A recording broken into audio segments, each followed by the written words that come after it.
Supplement options are endless, and that's not always a good thing. It's easy to get lost in the vast sea of powders and elixirs, all claiming their own special magic.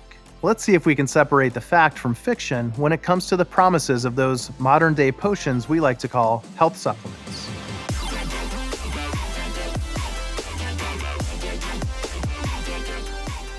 Dietary supplements can be classified into two broad categories: health supplements and performance supplements. Although performance seems to receive more of the attention, health supplements are the larger market. Health supplements primarily include vitamins, minerals, and omega-3 supplements, with the main function to improve well-being. The people purchasing them aren't competitive athletes. For the most part, they're just folks looking to improve their quality of life. As a fitness professional, you're bound to get questions about health supplements. In some cases, your assessment of a client may suggest the possibility of nutrient insufficiencies. In these cases, it's going to be appropriate to recommend that they get their physician's opinion on adding a health supplement.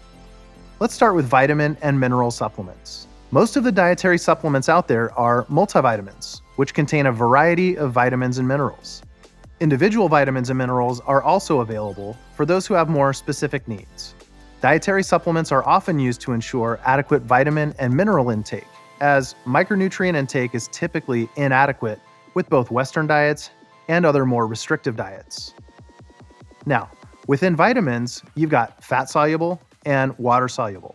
The fat-soluble vitamins are vitamins A, D, E, and K. These are stored in fat tissue instead of water. Because of their solubility, they're best taken with a meal containing fat. This also means fat-soluble vitamins also pose a greater risk for toxicity because they can build up in the fat tissue. Vitamin A is commonly supplemented as beta-carotene, and there is a potential of toxic results from too much in your system. Side effects of too much vitamin A include dizziness, headache, reduced bone density, coma, congenital birth defects, and even death. Yikes. Vitamin D is sometimes called the sunshine vitamin because it can be naturally produced in the skin when exposed to ultraviolet light. Vitamin D, along with calcium, are important for bone health. The medical community has yet to agree on recommended blood levels of vitamin D, making it a little difficult to recommend accurately. Inadequate vitamin D intake can lead to rickets, weak bones, and osteoporosis, all stuff that's not very good.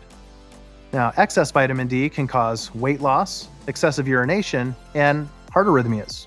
When it's supplemented with calcium, there's also an increased risk for kidney stones, as well as vascular and tissue calcification. Vitamin E is best known as an antioxidant and may reduce inflammation, platelet aggregation, risk of heart disease, cancer, and immunodeficiencies. Vitamin E deficiency is rare, even in those with low vitamin E intake, and happens mostly in those with other digestive diseases as a result of malabsorption. Vitamin E deficiency symptoms include peripheral neuropathy, skeletal myopathy, and compromised immune function. Supplementing vitamin E in high doses has also been known to cause excessive bleeding. Vitamin K is often suggested to go along with vitamin D and calcium for bone health. In general, vitamin D helps deposit calcium in bones, and vitamin K helps increase bone protein content and improve bone strength, which also decreases the risk of bone fracture. More importantly, vitamin K may help direct calcium deposition to bones instead of the vasculature, potentially decreasing the risk of coronary heart disease. Vitamin K deficiencies are very rare. Low vitamin K status only becomes clinically relevant when it's low enough to reduce blood clotting. Vitamin K isn't known to produce toxicities, but it does have negative interactions with warfarin and other anticoagulant drugs, which can cause excessive bleeding. And now, on to water-soluble vitamins. The water-soluble vitamins are vitamin C and the B complex vitamins. They dissolve more easily and can be readily absorbed by the body. However, they're not stored in the body and have to be taken more regularly to maintain consistent levels. Compared to fat-soluble vitamins, water-soluble vitamins are more transient or less likely to produce a vitamin toxicity, and therefore it's easier to treat acute deficiencies. The active form of vitamin C is ascorbic acid. Vitamin C is required for collagen synthesis and formation, protein metabolism, and for regenerating glutathione, the body's primary antioxidant. There's also some evidence to suggest that vitamin C may have positive effects on immune function. While high-dose vitamin C supplementation has become fairly common, The body's adept at regulating vitamin C absorption. Toxicity from vitamin C is very unlikely, and true vitamin C deficiency is also very rare. But acute deficiency can manifest as that old sailor's scourge of scurvy. Arrgh. Hey, here's one for you. Where do sailors get scurvy? They get it at sea. Get it? At sea? All right. Well, moving on.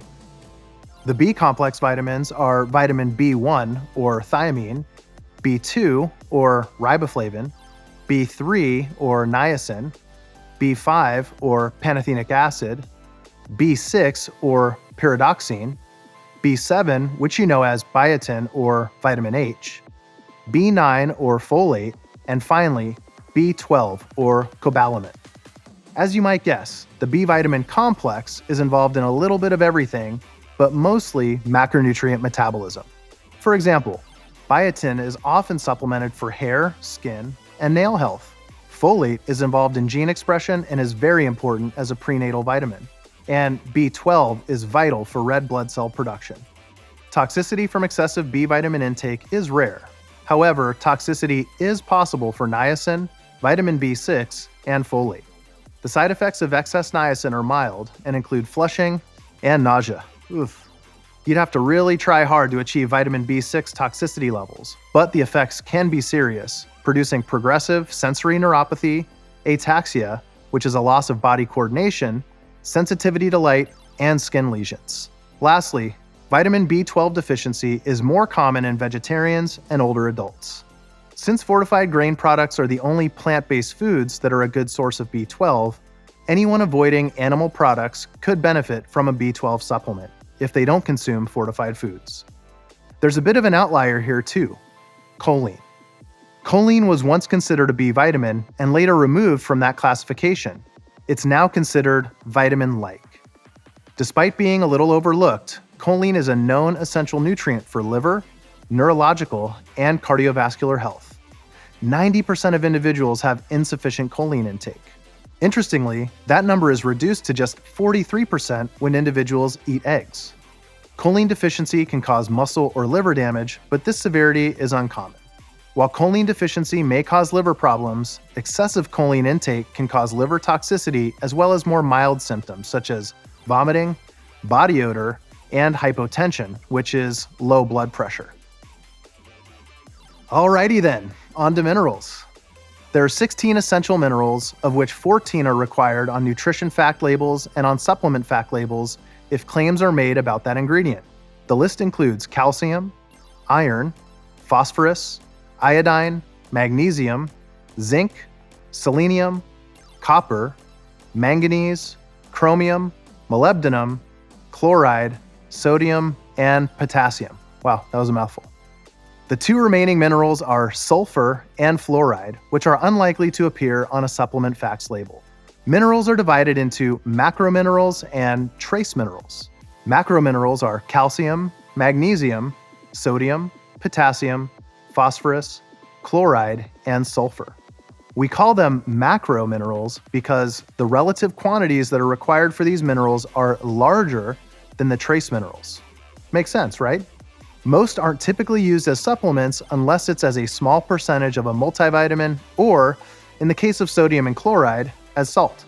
Calcium is best known for its role in bone health, and like most mineral supplements, calcium mineral supplements come in many forms. Calcium also plays a key role in muscle contraction. Now, calcium does have a risk of toxicity. Hypercalcemia typically does not occur without a pre-existing thyroid disorder. However, the potential exists for soft tissue calcification, constipation, and kidney stones. Next up, magnesium. Magnesium supplements are used to promote physical relaxation, including reduced muscle tension, vascular tension, and improved aerobic exercise capacity. It's good stuff. I could probably use some right now standing up here. True magnesium deficiency is uncommon because the kidneys naturally limit magnesium excretion as body levels become reduced. Still, magnesium deficiency is the second most common micronutrient deficiency in developed countries. When magnesium levels are low, muscle cramps and involuntary muscle contractions can occur. That was involuntary. Other deficiency symptoms include fatigue, vomiting, increased blood pressure, loss of appetite, numbness, and tingling. Since the kidneys regulate magnesium in the body, toxicity is unlikely, even though large doses of magnesium have been associated with diarrhea and nausea. People with compromised kidney functions should be a little more cautious as well. Sodium, potassium, and chloride are not typically supplemented for health purposes. Endurance and team sport athletes are the ones most likely to supplement these electrolytes to replace those they lost as sweat. Now, on to trace minerals. These consist of iron, manganese, iodine, zinc, copper, selenium, cobalt, chromium, molybdenum, and fluoride. Of those, iron, zinc, iodine, and chromium are the ones you'll most likely find in supplements. So let's take a deeper dive into those. Iron is found in food as heme and non-heme iron. Only about 10% of non-heme iron is absorbed compared to about 25% of heme iron. Heme iron is only found in animal flesh, and even then only makes up about half of the iron in the food. Most of the body's iron comes from non-heme sources. The body absorbs more iron when it's needed, and less when it needs less. Most of the body's iron is found in oxygen-carrying hemoglobin in red blood cells.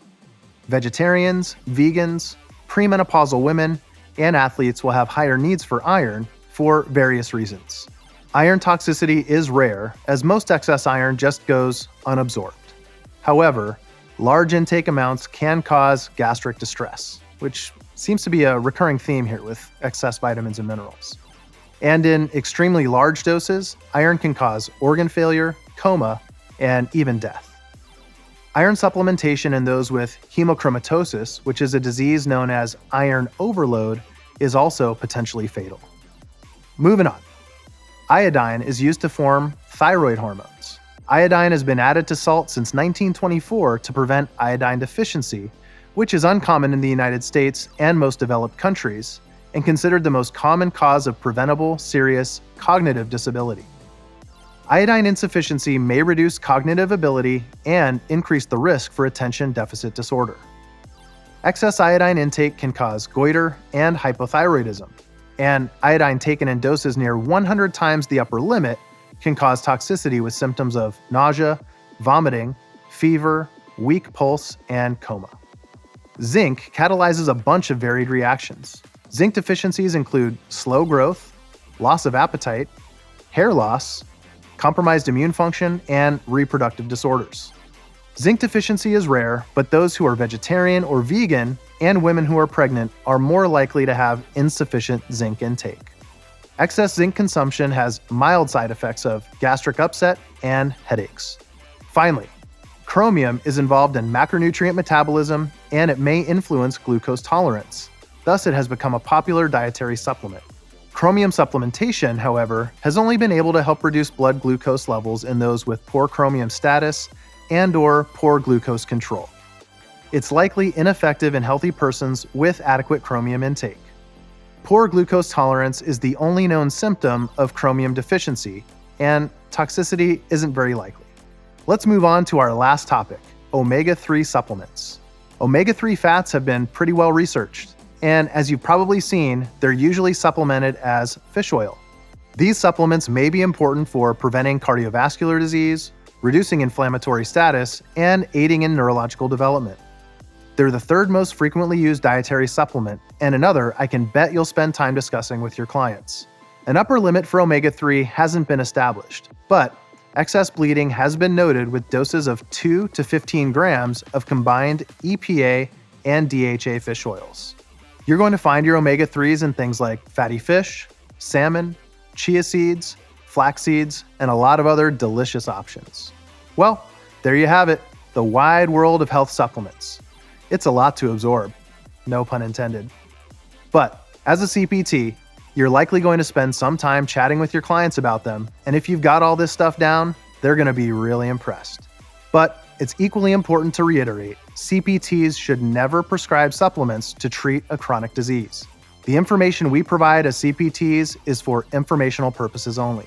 Always err on the side of caution and refer your clients to a dietitian or physician to determine an appropriate plan.